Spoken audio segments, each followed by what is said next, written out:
Shalom, shalom Where are you לכולם. in Israel? Okay, I'm going to ask folks to, we won't kick anyone off if you want to just schmooze and catch up. There's so many nice, familiar faces here.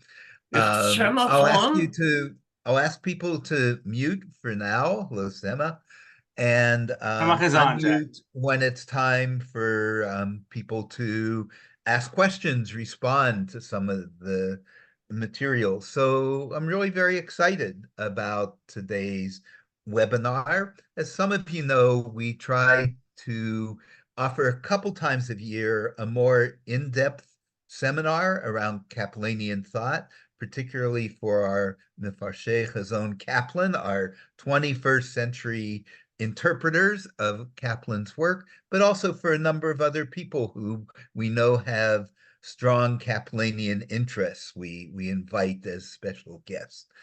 And this, I think, is a very rich and important one. There's a whole history you'll see. For about 5 years, I've been aware of this work forming and being handed off and shared between a number of shapers. And its importance is, I think you'll discover, its history is interesting. Its importance to Kaplan and his work and the work of the Kaplan Center is, I think, will be even more apparent after we spend this time with Richard. Just want to give it a practical context that might be helpful. It's a little bit of shared recent history that Bob and particularly Leah and I have had, and I think it underscores the importance of this volume, Emunah Musar, that's being edited, redacted, and made available for us. We've completed a 4-week class that Lee co-taught with Harriet Feiner using the what we mean by religion and creative Judaism.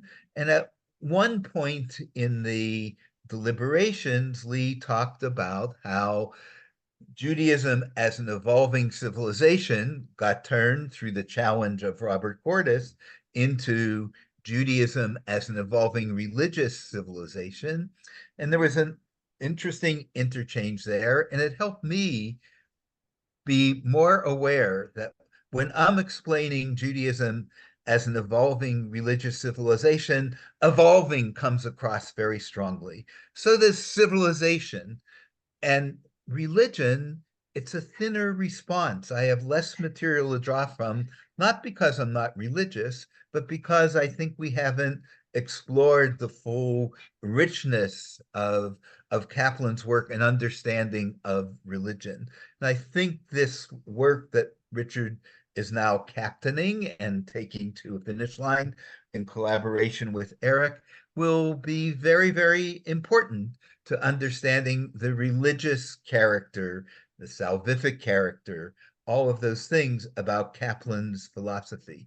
So without any further ado, I would like to turn it over to my friend and colleague, Richard Hirsh, to talk about the project. I know he has a couple collaborators who will call on, and he'll let you know when he's ready for you to unmute and ask a question or make a comment.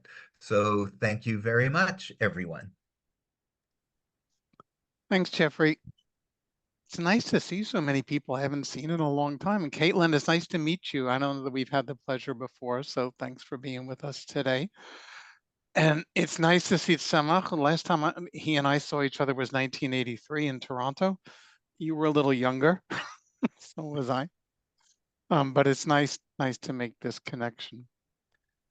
So let me start by saying that it's a little embarrassing to be asked to facilitate this webinar when I'm sitting here with Dr. Mel Skolt and Dr. Sema Hura and Dr. Eric Kaplan, each of whom is way more qualified than I am academically to analyze the material in this unpublished Kaplan manuscript, and all of whom have put in considerably more time in bringing it to the surface and to this stage of its life than I am. And I'm going to call on Eric with his permission in a moment for a minute or two, and then Semach with his permission for a moment for a few minutes as well, to just give us, a little bit of sense of how we got a hold of this document in its various Gilgulim or incarnations, through which it traveled in the 40s and especially the 1950s. Just want to say about this project in particular, what the Kaplan Center is working on is what I'm primarily working on is digesting Kaplan's, I don't know, roughly 160, 70 page manuscript, typewritten manuscript, into something a little bit more consolidated, condensed, straightforward, and clear. I've taken the approach that this is an important artifact of Kaplan's theological and spiritual and academic legacy. Others are of the opinion that it has perhaps contemporary relevance in a way that sometimes, I will admit, after 6 readings of the manuscript, has escaped me from time to time. The manuscript is very much a product of its times and the person who wrote it.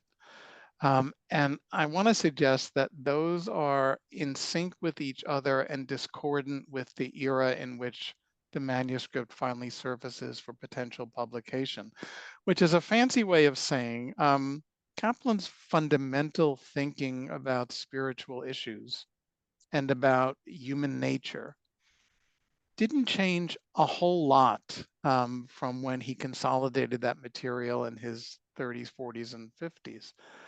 Whereas the field of religious and theological conversation after the Second World War in English-speaking countries, as happened in Europe after the First World War, had moved on to a form that largely was dominated by neo-traditionalism, a return to such things as supernaturalism, a despair about the possibilities of human nature and human improvement individually and collectively.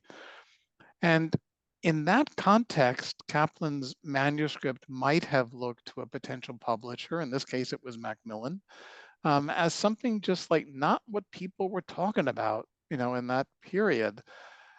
And you can either say, when you get a chance to read the entire work, when God willing it appears in the nearer future, that he was totally out of touch with what was going on in theological chat, or he was insistent on affirming the critical ideas that he adhered to, and in some cases cultivated and curated, that many of us continue to find compelling. So that's a bit of the background of the context of the book. The manuscript, if you've read the diaries, is mentioned a number of times. I'll show you some citations in a moment or two. But Eric, if I could just ask you to take, 2 or 3 minutes just to talk a little bit about the discovery of and evolution of the manuscript, and then we can ask Samach to comment on the Hebrew version, which did see publication in the 1950s in Israel, and on which Samach worked really diligently, and his notes have been very, very helpful to me. So Eric, let me turn to you for a moment, and then we'll turn to Samach. Then I'll bring up the screen share. We'll look at some citations, and we'll pause as we go through the document to ask for questions and comments. Great, thanks, Richard. So as with many things Kaplanian, I learned about the existence of this manuscript from Mel at the first in-person meeting of the Kaplan Center in Dan Cederbaum's mother's apartment in Manhattan. He brought it up to our attention. He had with him the table of contents of the English manuscript. He had received it from Selma, one of Kaplan's daughters, and he impressed upon us, which was myself and Jack, that this was something that the Kaplan Center should take on as a project. And because Mel has such a good track record, I went out and I located the Hebrew book at a used bookstore, and I bought it and read it. In terms of the English manuscript, just to give a quick history. So as Richard said, anybody who has gone through Mel's excerpts from the diaries of the 1940s sees this idea of soterics popping up all over the place very intensely throughout the 1940s. I'll let Richard define it for you, in a couple of minutes, what soterics actually is.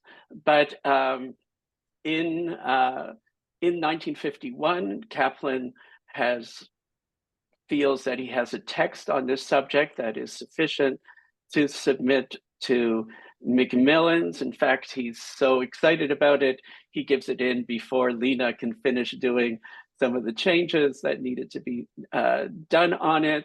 And then on June 10th, 1951, he records in the diaries that he's received the manuscript back from Macmillan's, and they basically told him, thanks, but no thanks. And the reason that they gave, he quotes it in the diaries, is there is so much of the manuscript that is scholarly and creative in the best sense of the word, and there are few points in the work where high spots are reached, which are artistically beautiful. The overall pattern is such that the general reader would not get through it with the calm assurance that he really understood the pattern of the reasoning. All our readers were agreed that it was too complex and involved to be of effective general interest. Kaplan decides that he'll act as the book recommends, and he'll figure out how to deal with this adversity. And he says, instead of being discouraged, I shall try to submit the book to some other publisher or to work further on it till I can bring it down to the level of, quote unquote, the general reader. Well, you can see that there's a little bit of contempt there.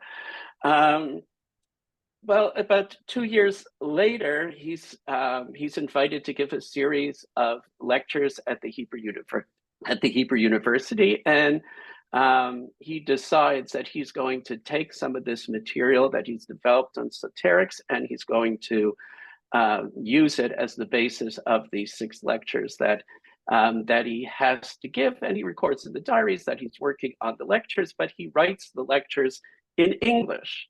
So even though the book originally appears in Hebrew, the writing of it is actually originally in English. He has to deliver, though, these lectures in Hebrew.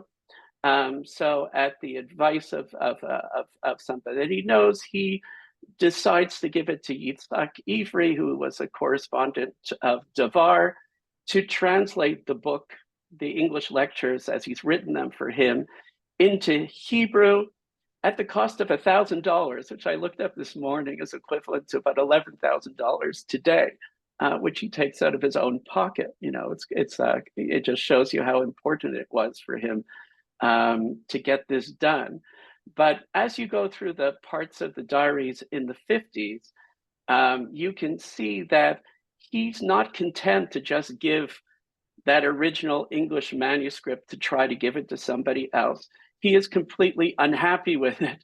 And throughout, the 54, 55, 56, 57, we see pieces in the diary where he says, I would love to see this be published, but I don't like chapter 1, I don't like chapter 2, I don't like chapter 3, whatever. And then he lists what he's going to do to these chapters. And sometimes he'll actually write a piece that he includes in these diaries. And the manuscript that we have has kind of interspersed with it all of these additional sections, some of that he talks about in the diaries that he decided that he wanted to write, but they're not integrated in an intelligent way. So it's kind of a mishmash. So at that point, Dan Cederbaum, Zichrono Livracha, reflected on it. He said, well, if we're going to move forward with this, we need to reconcile the different manuscripts that we have at the RSC archives, what we received from Mel and the Hebrew book, and he very wisely hired Tzemach to take that task on. I'll pass it to Tzemach to pick up the story from here. Okay, thank you, Eric. This is a project that I really love and have loved from the very beginning. It was kind of, academic detective work, so I was asked originally by Jack to translate Haemunah v'Hamusar, which I did not know was soterics. Haemunah v'Hamusar means something very different. I mean, the full title is Ha'emunah v'Musar ha'chaim ke'umanut ha'elyona, which soterics is is it related to the Christian word soteriology, salvific thinking. It's not, the titles are very, very different. And I didn't have that relationship between, soterics and Ha'emunah v'Musar. I did know that, Kaplan worked on a book about soterics. I had spoken to Mel about it. And then, I take the book. I read a good deal of it, and I said, this, and just hearing you talk about why Macmillan rejected it, they were, they had reason. Certainly it's a loss for us, but that book is extraordinarily dense, and that is reflected in the Hebrew, which becomes even more dense because Hebrew by nature is a language that compresses, and so it was a very difficult. I started translating. It was very difficult to translate, because we didn't know about the manuscripts yet. We didn't know about the English at all. I was going to translate it from scratch, and I said, wait a minute, I need to know more about this before. Like I translated the first chapter. I said I needed to know more about this, and so I sat down with Mel and I talked about it, and Mel said this is, that he'd read it years ago. This, he thought that it was one of the most important works by Kaplan, and which really really impressed me. And I said, wow, this is something worth finding. And he said, well, so I said, what about the English? Like, what, where did it end up? And he said, well, we've lost it. We don't know where it is. We don't, it's not in the, we haven't found it in the archives, and we haven't, among my collections, I've lost track of it too. And then I said, like, I think before I translate this work, which will be very, very difficult to translate, I already recognize that, I want to make a concerted effort to find the English. And so I went down to the archives myself and started searching for it. And I made the connection at that point between esoterics and Ha'emunah v'Musar. And I was in the archive the entire day, and I found esoteric. I found like 3 or 4 versions of this manuscript. Clearly it was, and lots of sections and such that were related to it. And it's, as Eric was saying, Mordechai Kaplan was perennially dissatisfied with his presentation. He had written and rewritten things, and this is a book that he was like a scab that you pick at. He was really constantly revising it into the 60s even, and probably even beyond. I think we lost the latest of his versions on it. And so that was really, I was really, really happy with that discovery. It's kind of like discovering, it obviated my need. I was very nervous about trying to translate, that book, and it obviated the need to do it because, yes, there wasn't anything complete, but it was close to complete what I had found. And then I think this, from what I reconstruct, and Mel can correct me over here, this also spurred Mel to look through his own papers, and he located another manuscript. I think most of it was more recent than what I had found, and together those were that was the basis. And it was also it also really obviated the need for the Hebrew because it represented work from the 60s. It wasn't work from the 50s anymore. It was from the 60s, and it was more recent and more developed, and and it was dealing with the rejection from Macmillan and the attempt to make it more readable for the average reader, as it were. Right. And so at that point, I think it's then I have to pass on the torch to others. It was decided, I compiled the best version that I could, and then I think that the decision was then to hand it over to an editor, and then the editor apparently had to stop working on it. I can't remember on it, and then for me, the news that Richard was working on it was like such a mechaya. I was like, really, I'm so thrilled that this is going to eventually going to be coming out, and I really, really look forward to it. Yeah. Thanks to Eric and to Samach for the summary. You know, when Dan Cederbaum, Olav Hashalom, first mentioned there was an unpublished Kaplan manuscript, I was hoping it was either like a romance novel or, you know, a mystery, but it just turned out to be another work of philosophy.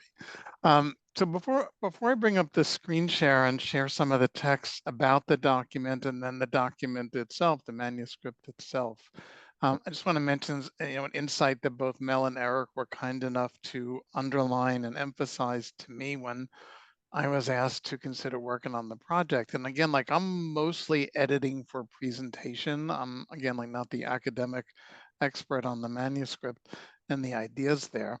But it's the one and only book, Mel's insight, you know, that Eric picked up and passed on to me. It's the one and only book in Kaplan's writings, at least of which we're aware, in which his focus isn't Jewish life, Judaism, or Jewish religion. It's a generic book about I think human beings, human nature, what he thinks are empirically discoverable universals about the way people behave in the world and evolve in the world, out of which you can extract a series of insights about the nature of people, the nature of God, the nature of ethical responsibility. And from time to time, he'll use a Jewish example, but he uses lots of other examples. In my current edited version, a lot of those have ended up on the cutting floor because it's not his best area or so convincing necessarily, or even very clear, as Semach indicated. So the editor to whom Semach referenced was a man, David Loewenstein, who you know, didn't know much about Kaplan, but I think Dan Cederbaum handed over the manuscript to him. So his insights have also sort of guided the editing process. And now you've heard a lot about the book. We should take a look at what's going on here. So I'm going to share the screen. You should be able to see the text now. Sorry for this swipe. I hope that didn't make you dizzy. I'm not going to read through all of this, and Jeffrey indicated that he and Sheridan would make the PDF available within a day or two. I want to add one or two things to it as cross references you might like to have, but you'll get all of this material later. Should you wish to cross reference the diaries, I put the pages up here where among other places, he lays out in great detail. Here you'll see 5 pages of material that Mel so graciously has pulled together here, where he spells out sort of the approach to this. And you can see as early as 1940, you know, and again, like in context here, this is the, you know, almost a year into the war, a little more than a year into the war in Europe, before the US has entered the war. And he's writing about this stuff kind of out of that context. And I mean, out of that context as if it's not necessarily going on. There's very few references that I saw, you know, to some of the things there in the diaries. You see it later on in the manuscript. Anyway, just let me share a couple of these citations with you to give you a you know, taste of where we're going. As Semach's already indicated, the theme is soterics or salvation. The book will go to Macmillan, by the way, under the heading of the art of living or something along those lines.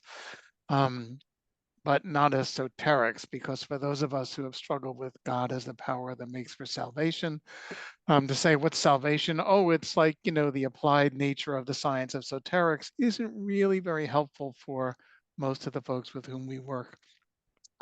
But one of the earliest citations you get here in 1940, he says, when the will to live attains in the human being that point of development at which it becomes the will to make the most out of life, or as he often calls it, the will to life abundant, it precipitates the belief in self, society, the clan or the nation, and the self, and society and God then come to represent both the origin and the goal of the urge to salvation. The way to make the most out of life is to avail oneself of all the elements that go into the making of life, with due regard to such harmony among the elements as, sorry for the typo, as would enable all of them to be accorded the maximum measure of consideration possible under the given circumstances. So, if you've read Kaplan, which I'm sure everyone here has, the cumbersome nature of the language, is familiar. And there's a lot of stuff happening in the ellipses there. Excuse me. But this is his key point here, and I'll come back to this later on. Kaplan thinks that soteriology is an empirical science, that you can observe and reason your way through observation to truths about human beings and human nature that are nigh on universal. In this sense, he's a classical modernist as opposed to postmodernist, for whom context, culture, and time don't really seem to differentiate human experience. Not to mention the subsets of those issues that we now reference in academia, or at least those of you in academia reference, gender and other forms of identity. But Kaplan really thinks you can observe, infer, assert, analyze, and consequently plan through the conscious application of reason to identify what it is that people are striving for when they seek to make the most out of their life, what the resources are that will support that, how religion can be reconstructed to support the cultivation of those resources, and how salvation, consequently understood, is something attainable in this world. And it's the kind of classical Kaplanian this worldliness versus the traditional supernatural otherworldliness, against which he rails, at in great detail in the book, and which is reflected in a contemporary volume many of you know, Judaism Without Supernaturalism, which I think is 1955 or 56. So he's not abandoning the anti-supernatural polemic here. Let me just get you to this citation from 1944. I'm just skipping some of these for time. Let me turn off the sound for 1 minute here, just so I can clear my throat. Thanks for bearing with that. I'm just getting over a cold. So in February 1944, now this is again, think where the world and the Western world in particular are in 1944, February 1944, right? We're 4 months before D-Day. He's writing about, human salvation, perfection, improvement, and these kind of idealistic ideas that sometimes makes me wonder what it was like to listen to these conversations in their period. So here he adds that soterics assumes that in the beginning of all ideas and practices, not only of religion, but of everything that's intended to further human life, there's an inner drive to make the most out of life. The conceptions of deity, as well as other beliefs connected with them, and the practices with which those conceptions are associated, are all the product of what man happens to regard as constituting making the most of life, and as the means both affirmative and negative to the achievement of that end. And then he appends a couple of months later that soterics is intended to help men, I'm using his language here, it's men throughout, know wherein their salvation lies and to be shown the means of achieving it. So Kaplan thinks that this is really something you can discover.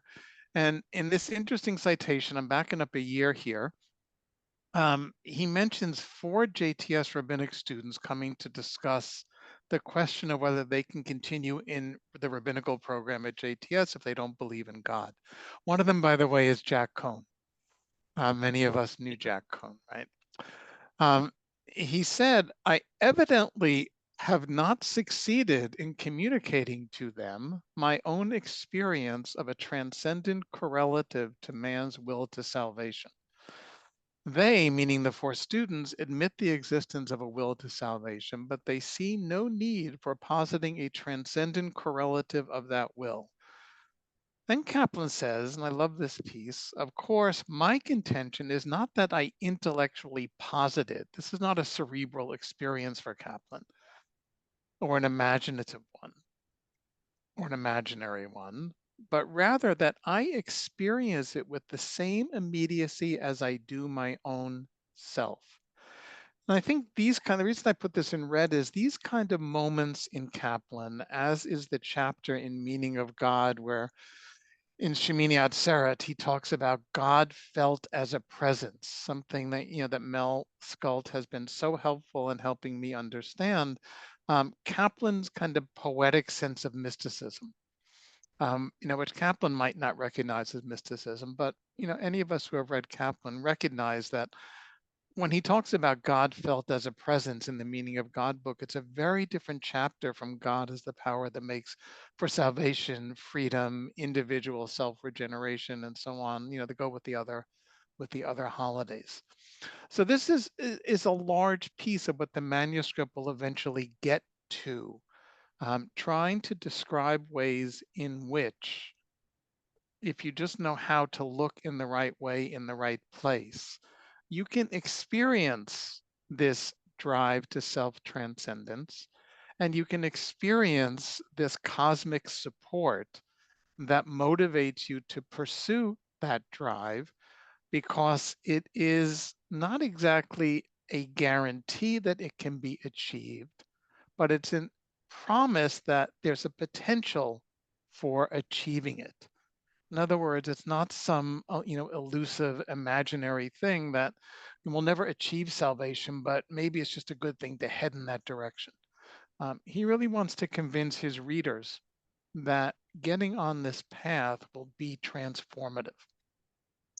So you can see in 1944, he starts to refer to soterics as an art, the art of human living. The manuscript will use, the analogy of being an artist, that each human being is an artist creating their own self-portrait. He uses painting and sculpture as his primary reference there. And some of you may remember the Kaplan citation about Shabbat, where he talks about Shabbat as when the artist pauses and puts down his paintbrush, a famous passage of analogy that Kaplan uses.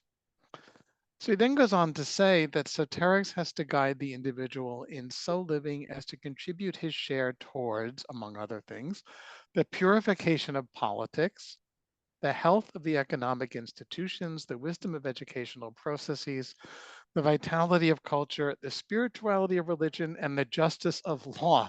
So you can see this is a really big agenda. And in the manuscript itself, Kaplan talks almost endlessly about the universal outlawing of the practice of war as a goal of human society, is something that soterics could help to accomplish. So I'm going to skim past a couple of these now, just to get you to the manuscript, although I'm going to pause after this before we hit the manuscript to ask for your comments or questions before we go further. But you'll see here by 1951, as Eric indicated, there is a manuscript. It's under the title of The Art of Being Human. Harold Schulweis, who I think was still a rabbinical student at JTS, comes by to read it. And then in 1951, you can see the manuscript has been handed in. He's already second guessing what should have been the dedication page.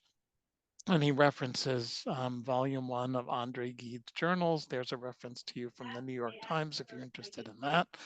And then, as Eric pointed out, Macmillan rejects the manuscript. Here's the passage from the diary where Kaplan complains about the manuscript being rejected. It's a bitter disappointment to him. It's a knock on the head to him. But then he says, instead of being discouraged, I'll try, as Eric said earlier, to submit the book either to another publisher or work further till I could bring it down to the level of the general reader. So in fairness, let me say, I think in my stab at editing the manuscript, I think I'm sort of here. I'm trying to bring it down to the level, not necessarily of the general reader, like it's not going to be the power of positive thinking or something like that, but something that's readable. And then I love that at the end that he says, I can afford to remain unperturbed by Macmillan's opinion because he believes in salvation too. So before I go to the key ideas in the manuscript and some passages, let me stop this for a moment to see if there's any questions or comments you want to raise. You could do that just visually by raising your hand or digitally if you prefer. Larry, go ahead. You're up first. Just unmute. Thanks, Richard. First of all, thank you for the presentation, which has done a great deal to lay out the materials that I've seen over the decades about Kaplan's esoterics, including Harold Schulweis's 1952 paper on the subject. I am struck by two things. First of all, that we shouldn't orphan the word soterics, but rather return it to its Greek context. And here I'm nodding to Ivan Kane, who drove the importance of Greek into our Bible studies. The opposite of soteric is esoteric. And on an absurd level, that is the task that Kaplan is, from what you've shown, including there's a reference in the diaries in July 1940 that presages what you presented, which I encourage you to look for, and I'll send it to you if you are interested, or you probably are aware of it, or all of you who are working on it.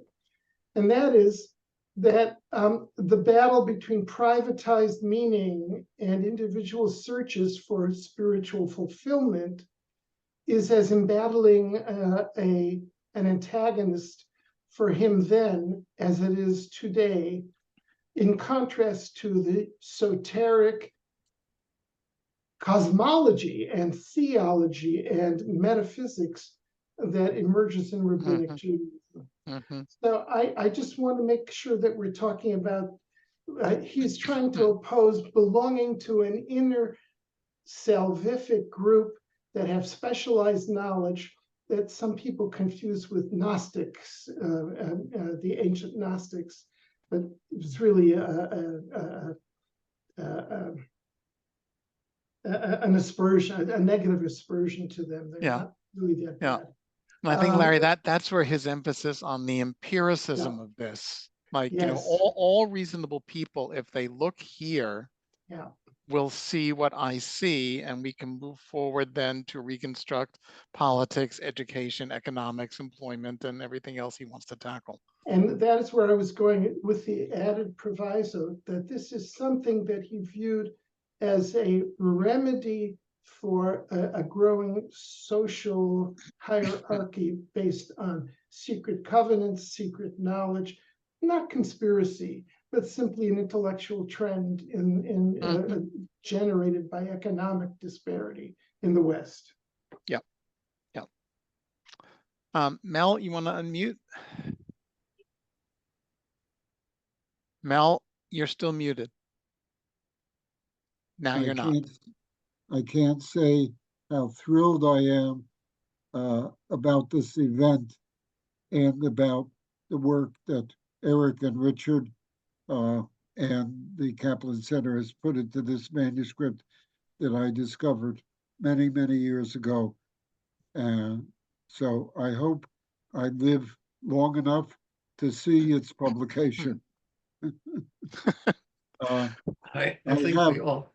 I have two remarks, one of which has to do with the individual, the other which has to do with the world.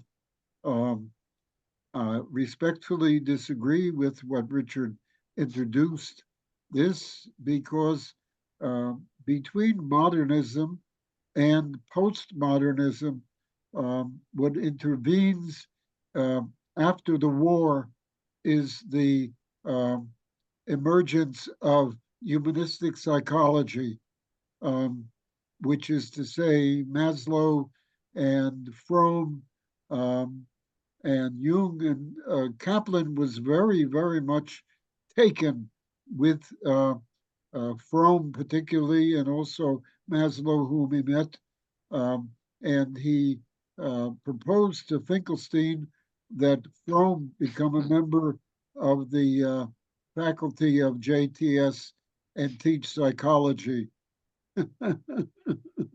Finkelstein, of course, turned him down.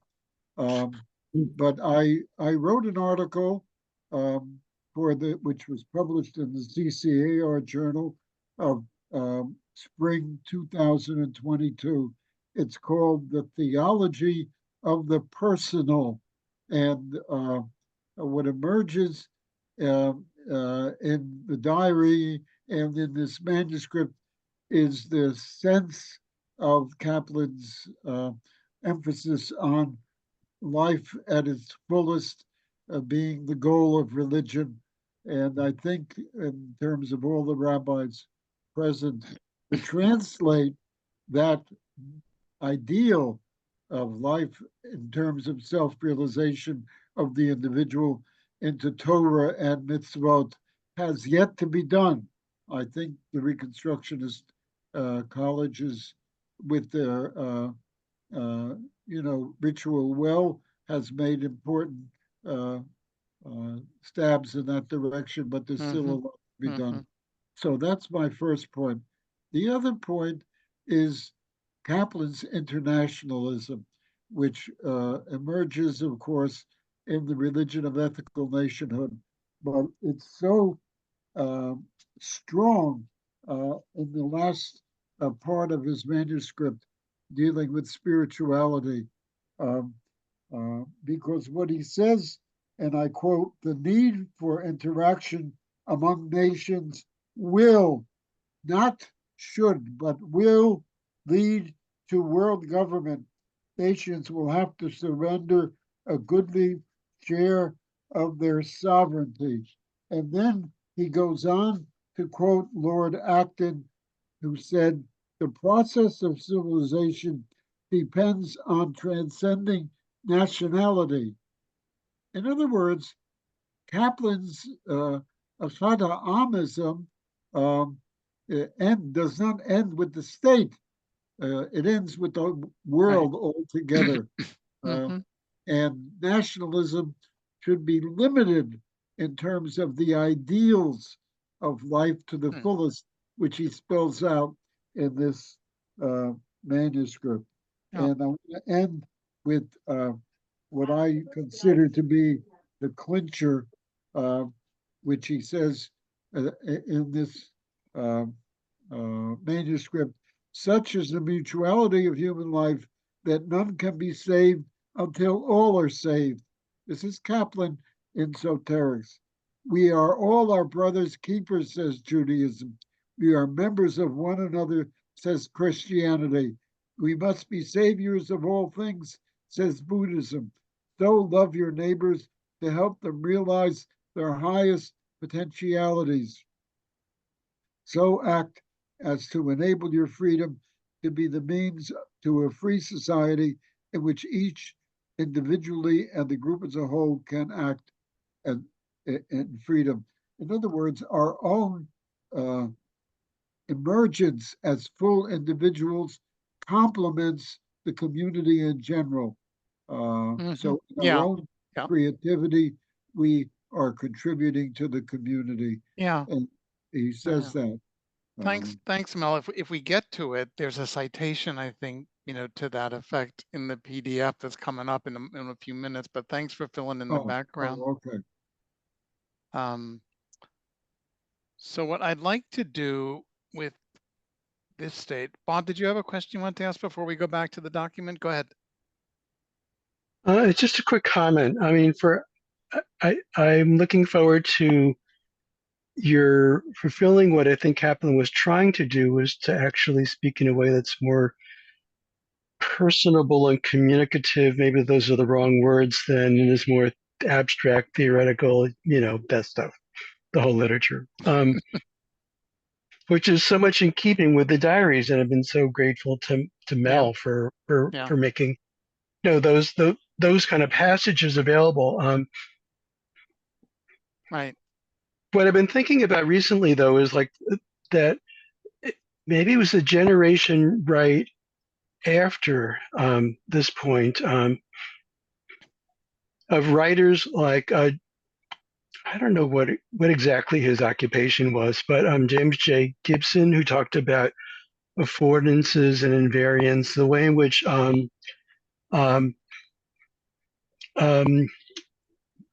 different species, human and other, are like integral systems that kind of naturally make use of what they have available to them in their environment, in the way that they can perceive it in their world, And the goal is certainly survival, but often interconnecting with others of their species towards sort of collective. I mean, whales do this. Certain songbirds do this. So it just brings to mind sort of this broader perspective that this isn't. Kaplan is very much a humanist, but he's dealing with issues that are much broader than humanism. In fact, other species that do a better job than human beings at this kind of thing. You know, it's interesting, Bob. You gave me like a good setup to go back to the document, because one of the themes that repeats in this book, now again, it's anachronistic to accuse Mordecai Kaplan in 1951 of being species-centric, but he is species-centric in the extreme. This is, you know, one of his main concerns, which I'll show you in the next page here. that human beings are distinctive from what he keeps calling subhuman species, and there's other terms in there that, you know, Eric and I have suggested, even with a footnote, would just sound so raw, you know, in 2024, that we just sort of have to strike them out. But I think, Bob, you're ahead of where he is in this manuscript. So here's on page 4 my summary of what I've uncovered, in my opinion, not again that I'm the expert on the content here, as the key ideas here. And part of what I found really exciting about this, when I first read the manuscript, they said to Eric, this sounds a lot like the Religion of Ethical Nationhood, the first 4 chapters. And, you know, when you kind of put the 2 materials side by side, they don't exactly read like the Synoptic Gospels, but it's kind of like the generic ideas in this manuscript kind of get refracted through a Jewish lens in the Religion of Ethical Nationhood book. So these are what I see as like the 5 really key ideas that he is banging on in this book.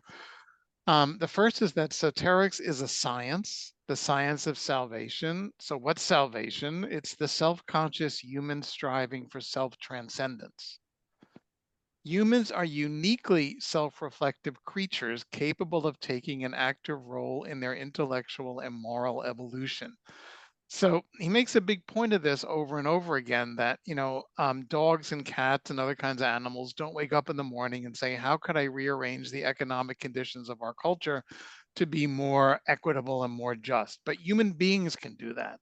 Human beings can sense a sense of disquiet about themselves and want to evolve in some ways. And the 2 things I've seen in the manuscript that I think anticipate our moment of 2024, one is some anticipation of and analogies with the Musar movement, you know, the attempt to self-consciously to evolve and cultivate ethical attributes, which we'll see at the bottom of this page also. And then we'll talk about the neo-Hasidism that I think is implicit in Kaplan, but he might not have been happy about that. Kaplan seems to think all religions can and should make soteriology their framework and mission. Judaism is just one example, but, you know, in a way that's kind of typical of Kaplan, with his universalizing, as Mel says, his internationalizing. What he sees, he thinks applies globally. And so global efforts could be unified, but he still wants to accept and affirm that there are distinctive delivery systems, not his term, it's mine, of differing religious traditions. You know, some of us may remember Ira Eisenstein's version of this, which is there's the human function of language for individuals and cultures, and then there's the refraction into actual languages that are spoken by different cultures and traditions. His second main point here is that the understanding of salvation is what leads to a coordinate conception of God, and not the reverse. Or for those of us who have taught Kaplan for years or tried to read him and understand it, for God to be the power that makes for salvation, you first need a clear understanding of what salvation is. That's what'll get you to the conception of God. And so here's a quotation pulled from the book. I didn't put any page numbers in here because at the moment, the page numbers are kind of irrelevant. This is from my current version of the manuscript, which is now sitting at about 90 pages. But I don't know what page it would be in the original anymore. But he says there, in religion, the conception of God is the correlative of what we understand by human perfection self-fulfillment or salvation. So salvation ought not be limited to its original theological significance, but should include the autonomous conception of human destiny implied in the categories of perfection, self-fulfillment, and self-realization. And as Mel points out, it's far more helpful to use the concept of salvation and reinterpret it than to dismiss it all together. So again, you can kind of see the humanism here. I think Mel is obviously going to lead us in the right direction of humanistic psychology, which is all over the manuscript also. Fromm is cited any number of times therein, and obviously has a big impact on him. Yeah, that you want to start with the human experience, which is what gets you to a conception of God. But remember his argument with the JTS students in 1944. He wants there to be an experience of God and not just a conception of God. Richard, can I interrupt you for a minute? Mel, can I just finish these 5? Because I'm going to stop at that point. Oh, okay. Will your point be lost if we do that? Because if so, tell us now. Well, it's very, very important, but very brief. Is that I recently, Kaplan talks about correlative with human beings and their fulfillment on one end and God on the other end. And we don't understand what he means by God. But I recently come to the realization that Kaplan believes in the reality of universals. It's an old medieval issue. Are the universals simply names, or are they real? And Kaplan believes that they're real. And so God consists of the total of ideals which exist and are real. And that's the difficulty we all have in the other end of the power. What is the power? The power is the reality of ideals that pushes us in the right direction. Thanks, Mel. Okay, so let me give you the other 3 that I think are the key insights here.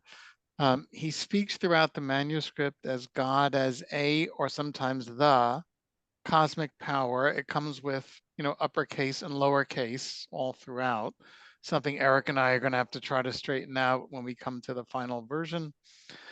He says, God is what we experience as impelling us to transform the will to live, which again, he thinks is empirically observable, into the will to live abundant, which, Mel, if I understand what you just said and pair it with what's going on in the manuscript, he doesn't think is simply a cultural construct or a human notion, that the inspiration or the drive, sometimes he uses the word instinct, towards the will to life abundant, as I understand it, he thinks is something you can point to as a manifestation of the God you just described.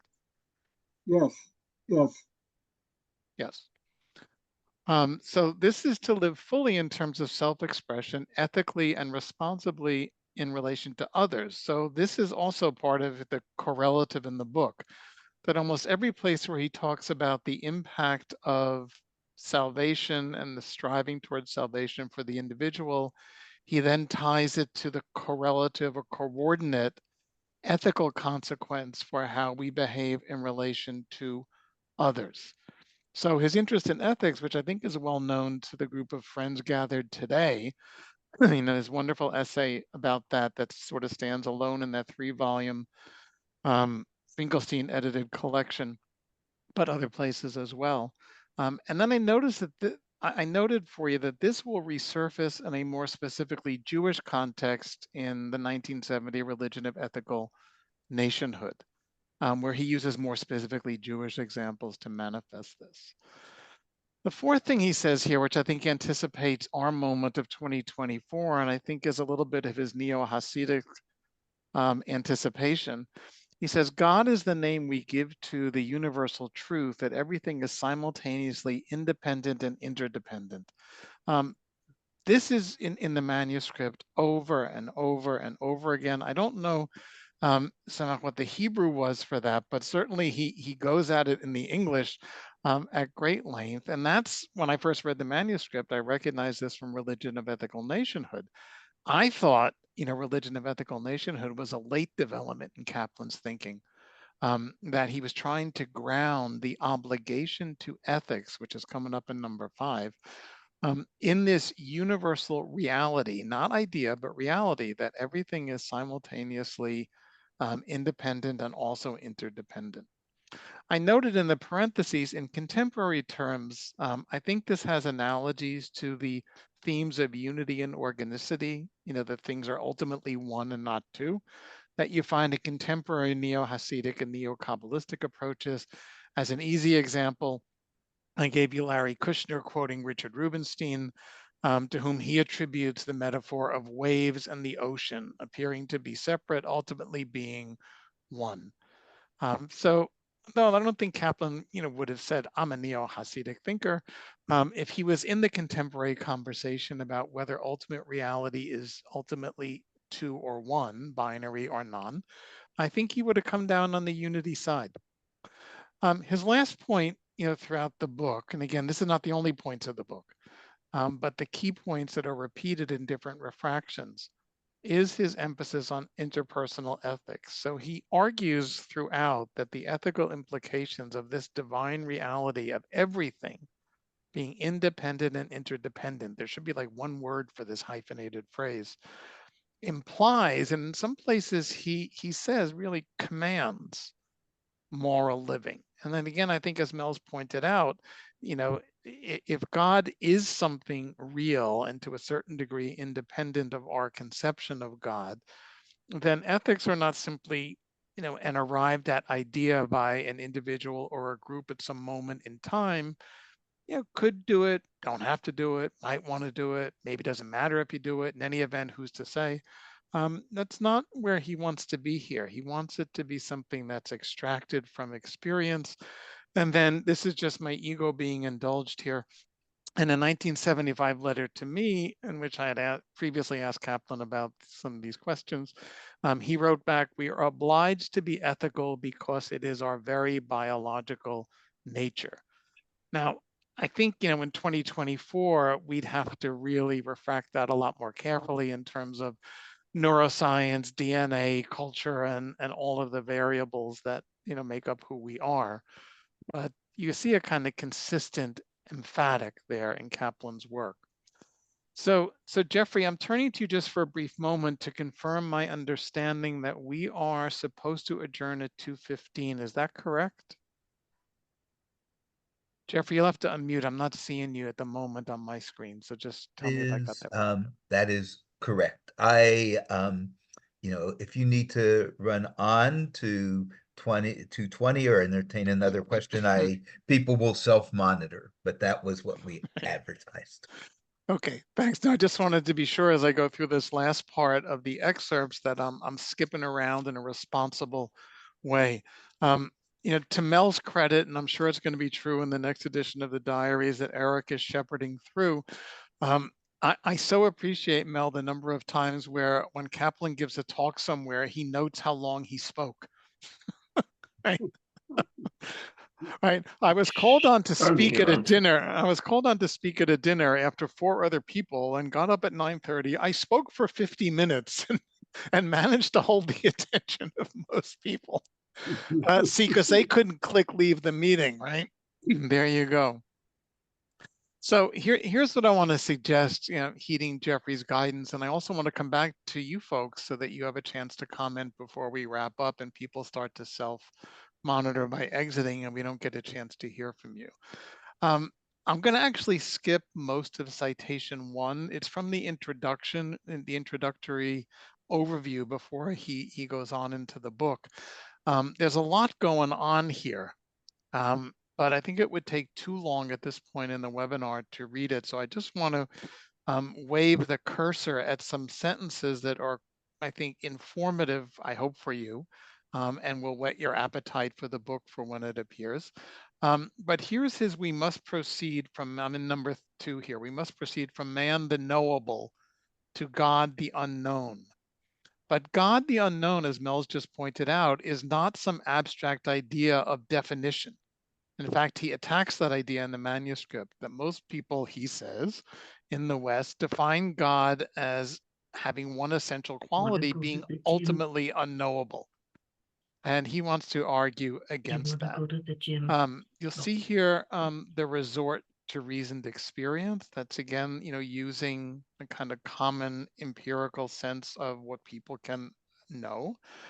And then you see here the conception of God in number 4 as the cosmic call to man to strive for self-transcendence.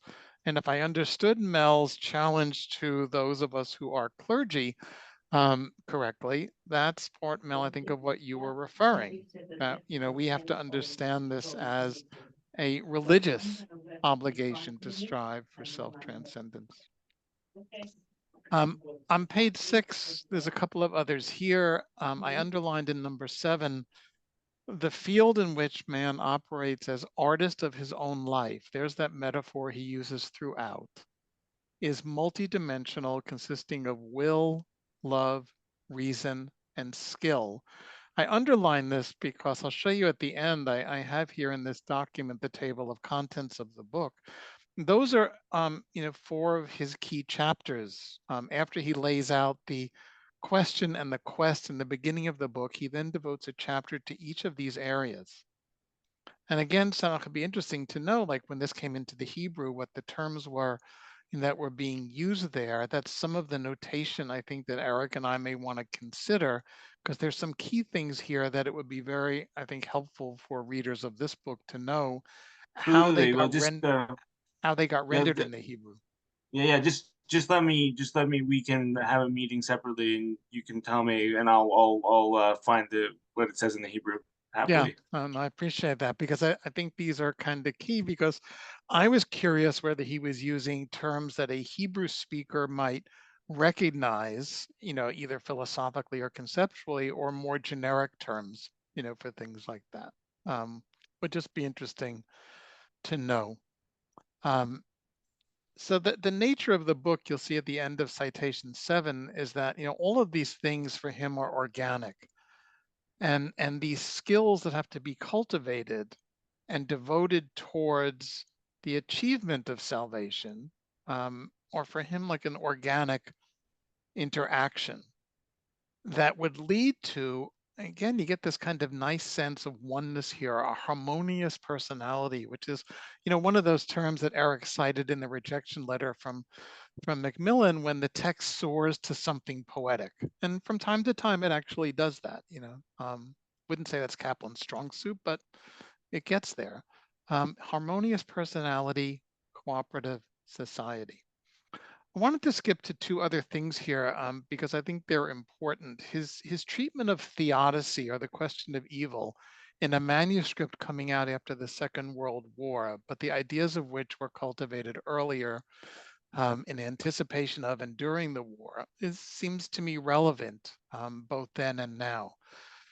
So among the things he says in the manuscript, this new approach to the conception of God, this idea of independent and interdependent is what he's referencing there, bypasses the problem of evil, whether as sin or as suffering. Then he argues no religious conception of God has so far offered a satisfactory explanation of evil. The human mind is incapable of accounting for the existence of evil as it is for the existence of life, or whatever good there is in life. And then he says, evil is not to be explained, but to be resisted, combated, and reduced, and if possible, eliminated. In this war against evil, man is not alone. There is a cosmic power, the caps are in the original there, that impels him and helps him. Man's salvation is the redemption from the power of evil. This again, where the Hebrew would be really nice to see what this is there. And God is the cosmic power ever ready to redeem him. So it's kind of like nice argument that Kaplan makes here, which I think is organic, but critics have sometimes argued is circular, is something that seems to me of contemporary application in contemporary spiritual work, Jewish and otherwise. In the 3rd section, the citations here will refer to The quest towards self-transcendence, we've seen some of this. This will sound familiar from the diary entry we saw earlier. And Bob Gluck, it goes to the point you raised. Of all living beings, man alone is aware of having to become actually what he is potentially. In other words, if Kaplan had a dog, it's hard to imagine Kaplan having a dog, but if Kaplan had a dog, he wouldn't expect the dog to wake up, hoping to become potentially what is latent in him. Like the dog gets up and goes to sleep, and the next day it's pretty much the same. It's not true for human beings in Kaplan's argument throughout this book. It says other living beings generally achieve all they are capable of without any conscious initiative. And he speaks a lot about evolution there. And other living beings transmit biological impulses and drives to subsequent generations. And as long as the environment stays the same, the animal survives. But man creates or is capable of creating a different environment such that he can transform himself in a way that he wouldn't even be recognized by his ancestors as their descendant. That's kind of an interesting thing there. And then he talks here about the role of self-consciousness. He is big on noting the influence of heredity and environment. That's an anticipation of what I suggested earlier today. We'd have to account for neuroscience and culture and other kinds of things that shape identity. But he ends this section by saying, if we only get to know it, the power that impels us to transcend ourselves can reveal God to us in a way that neither tradition, right? He's very much against accepting things because tradition says so throughout this manuscript, as he is in the anti-supernaturalism book of the 50s, and not through speculation, and not only through empirical science. So what he's arguing here, which I think is really kind of fascinating, if we only understand it correctly, this impulse to self-transcend is what ultimately reveals God to us in a way that nothing else can. And then he quotes, occasionally he will quote a Jewish source, where you wish to go, that's where you're led. And that's the importance of will. So here's the last paragraph of the original manuscript. I think it's always worth sharing, what someone wraps up their book with. And he says here, in all areas that in their interaction affect the life of the individual, human beings will have to learn to lead autonomous lives and assume full responsibility for striving to achieve their destiny. This should be a capital T. Thus will nations learn to live in freedom and cooperation. There's the internationalism Mel referenced earlier. And leadership will be accorded to those who take a leading role in helping men to metamorphose, Eric and I will have to decide if this is a verb, into authentic human beings who govern their lives in accordance with truth, justice, and love. That, in essence, is the art of fashioning man in the image of God. For those of us who still do high holiday supplements, I'm thinking of Larry Pinsker here in particular, who's, like the expert at this stuff, and Lee Friedlander, who does such a good job with this. Also, I'm sure many of the rest of you do. I would suggest this is a good one for a high holiday supplement. It's got a kind of poetic uplift to it, and this kind of sweet, ending to it. Comes up with a good closing sentence here, and comes back to this Selam Elohim idea. We don't have time to go through this, but when you get the PDF, you'll see this is from the manuscript itself. The version we're working from now. The chapters here, this is his very long introduction to the entire range of Western thinking about the nature and destiny of man. For those of us who remember rabbinical school at RRC is kind of the Gratz College level of that social science survey, Humanities 101. But then he gets into vocation, and many of us will remember Kaplan's affection for vocation as the replacement for chosenness. So here you're seeing that word, but in a slightly different kind of way, especially with this metamorphosis thing here, which is again prevalent as a metaphor throughout the book. How to become fully human, and here's the dimension of will, the dimension of love, the dimension of reason, the dimension of skill. So before I ask you what your questions are, I'll just mention that one of the things David Lobenstein picked up in his editing of the book under Dan Cederbaum's guidance was what I think was a helpful insight. Loewenstein argues that he doesn't think this was Kaplan's final manuscript. He thinks that this was in some ways an early draft that Kaplan thought was a final manuscript. But once you start reading through it and you see the redundancies, the repetitions, and sometimes the contradictions, you get a sense that he was trying to get down on paper like some very important basic ideas, but never went back and systemically or systematically read through for consistency. To the degree that Mordecai Kaplan has his own analogy to the medieval philosophical traditions of Christendom, often caricatured as angels dancing on the head of a pin, but many of you can find in every religious tradition, Buddhism as well, the people who do, category 1, subsection A, paragraph B, subcategory lowercase c. There's a lot of that in here. There are 5 things you have to keep in mind. And then in another chapter, they become 4. And then in another chapter, those 4, 3 of them are the same and one of them has been renamed. So that's where you get the kind of editorial sense that he hadn't quite finished working through all of this work when he submitted it to Macmillan. So as Eric said earlier, it's not a surprise that they didn't see in it something at that stage that was publishable. It's surprising to me that they didn't offer to work with him. And Mel, you may know about this, I don't. With an editor that they thought they had enough there that, if he would revise, they would reconsider. But here we are, in 2024, a couple of years into the discovery of the manuscript and Semach's work on it and Eric's work on it, and now this work on it. Somewhere near, Mel, not only you, but especially hope for you should live and be well to see the appearance of this book, but for all of us, somewhere near the reappearance in, we hope, readable form with an intro and an afterword, and we hope an appendix of diary citations that correlate, a manuscript that had much richness to it and many good insights and ideas that can still be applied, presented in 2024, 2025, 2026. This is not my end of the world. I leave that to the Kaplan Center and the publishers to figure out. That we will harvest from this work of Kaplan an important piece of his thinking that will have application certainly for scholars and academics and doctoral students, but for average folks as well, both inside and outside of the Jewish tradition.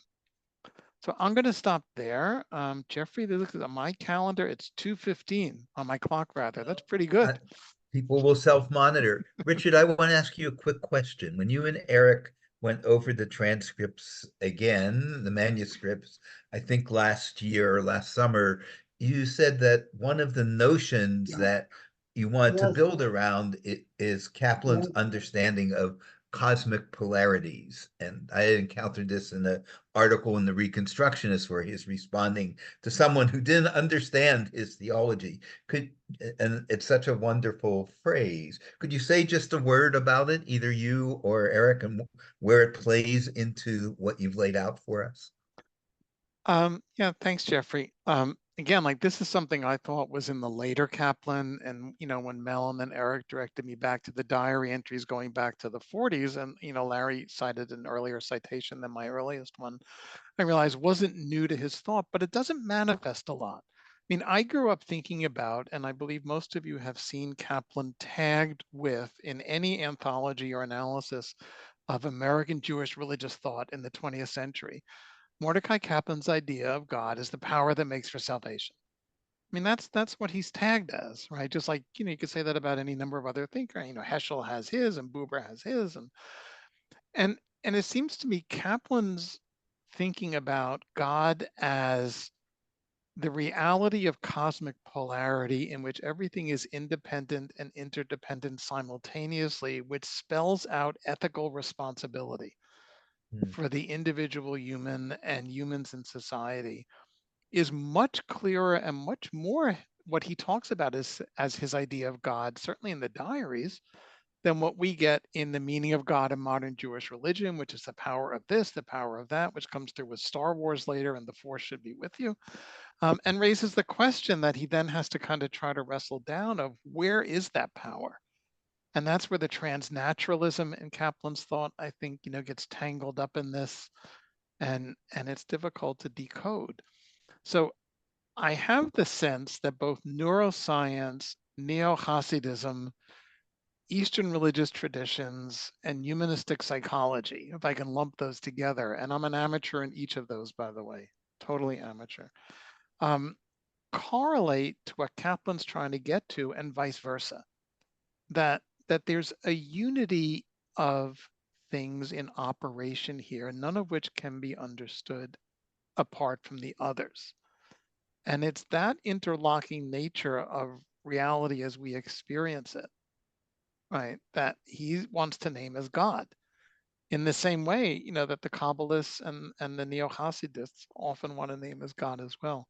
I know, Eric, if you want to add, your insight to that, because you know more about this stuff than I do. No, I mean, you keep on qualifying your your qualifications, but they're very strong, as we're all seeing. And you're right on. And the cosmic polarity phrase is basically just a development of the idea of the dependent and interdependent. And like you said earlier, I think maybe the net effect of that you see in the future of the American Jew, of how troubled he is by World War II, and how how he sees it as a major challenge to continued human existence, the success of the fascism, etc., that comes out so strongly there, really fueled this desire to try to show that there is something inherent in the universe that allows and requires a different way of being, and not just have it as like a preference, but to show that you can't exist if you don't honor these same things that are integral to how every aspect of the universe works. And so many of the ideas that Richard has shown us in Soterics coincide with that middle section of the Future of the American Jew, where he talks about various different values that that characterize Jewish religion, where he also talks about spiritual evolution versus biological evolution, all of these things. So it's clearly something about the war really triggered and emphasized a certain quest in his thought, which continues afterwards. Before people begin to leave and Richard summarizes this or turns to you, just want to make a quick note that part of this discussion will be continued at our February 11th webinar with Vered Sacco and Nadav Behrman. Vered, as you will see, has this notion that though we think of Kaplan as a pragmatist and a subjectivist, he really best aligned with a philosophical school we know as realism. And she gets at this by comparing and contrasting him with John Hick. It's an extension in some ways of this dialogue. So I just want people to note it. You can sign up for it. Richard, please, back to you. And I just wanted to mention that, in doing the presentation and the screen sharing, I know people have posted a lot of really interesting notes in the chat. So if you haven't seen those, and Jeffrey, I don't know if we can save those in terms of the recording. We can. Okay. So I sent a note to Sheridan. She's going to save them for us. Right. So we should hold on to that, because, I have the kind of experience that like I often have when I'm talking to Mel. One of the things that I kind of live for at the age of 71 is to give Mel Scult moments of pleasure when I chat with him. And one of the ways I do that is to cite things back to him that nobody else, would remember that he wrote. So I love in the notes that Michael Cohn mentioned the pamphlet that Kaplan wrote on the 10 Commandments. How many people remember the pamphlet series, right? In the early 60s, right? Yeah, I know. That was kind of a rhetorical question. You guys know. But he talks there about, the universe and not the multiverse, right? So do take a look at the notes that are there and see what's going on. I just want to mention one thing about Eric's comment, and it goes with Mel's comment about the internationalism. Because the book's being written in the period after the war, there's a very strong polemic against fascism, but also against communism. It's not so much a Cold War polemic as a humanistic polemic, that these are things that run counter to salvation as Kaplan's defining it. And that's why they need to be opposed. But he then talks about how, you know, the democratic system is as subject to, you know, the rise of demagogues and autocrats. So there's something relevant in 2024, you know, as that period was. But he casts it in a different way. But it's very important to him, and that's why, although it seems kind of ludicrous as well as anachronistic, to imagine a world governance structure, you know, in this day and age, that would outlaw war and be able to in some way enforce such a thing. The idealism that's behind it, you know, is not necessarily something to be ignored. And I think Kaplan would claim is another manifestation of God as this power. Now, let me Yes. just give someone who hasn't had a chance to speak, and then we'll come back to you. Jane, we haven't heard from you, although we've seen you. So you're the person whose hand I saw go up. You should unmute. Thank you. It brings to mind a question that came up with Lee and Harriet's class last night, that I see one reference to education, lifelong education in the quotes. And I'm thinking of the Emerson below the line quotation of, "We can tell what your gods are by the kind of life that you're living." And this impulse, the power that makes for salvation, is something that resonates very deeply with me, but there's an assumption that it's for good people, and there are people who aren't good people. And what is the impulse within, and what's the role of education and Torah or whatever other texts guide one to, it's that intersection, or the lack of intersection, that's articulated, that has been gnawing at me. Yeah, it's a good question, Jane. It's you know, one of those things I struggled with when I first discovered Kaplan in college, and then all the way through. Whether he sometimes uses the word instinct, which is a difficult word to use in terms of humans, because then you've got to account for the anomalies, right? Like, you know, what's the instinct of, and, you know, we don't have to do the ubiquitous and, you know, Nazi reference, but not everybody behaves as if they're living out the consequences of everything being independent and interdependent means ethical co-responsibility towards others, right? Right. So, you know, I think that's the flaw in every universal argument, whether it's humanistic psychology or natural science, you know, anything that tries to universalize is going to have to always account for the exception.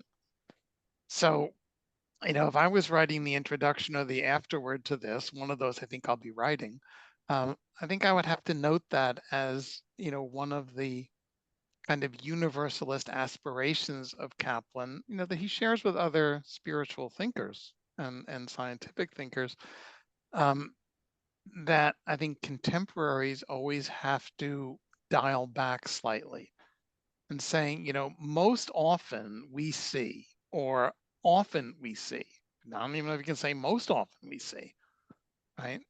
But how you account for, you know, the negative kind of human behaviors in the world is one of the things that this kind of hopeful and idealistic approach to things like salvation kind of leave you curious about, right?